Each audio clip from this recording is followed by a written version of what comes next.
What's the meaning of blood transfusion?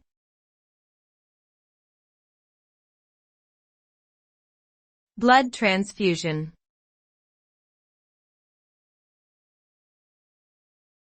Blood transfusion.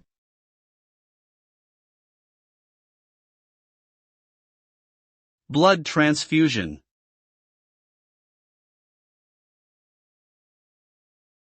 Blood transfusion.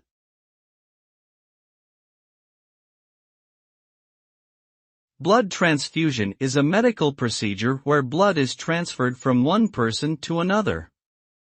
The blood used for transfusions typically comes from volunteer donors, who go through a screening process to ensure that the blood is safe to use. Blood transfusions may be necessary for a variety of reasons, such as to replace blood lost due to injury or surgery, to treat certain types of anemia or bleeding disorders, or to increase the amount of oxygen carrying capacity in the blood. Although blood transfusions can be life-saving, they carry some risks, such as allergic reactions, infections, and transmission of blood-borne diseases.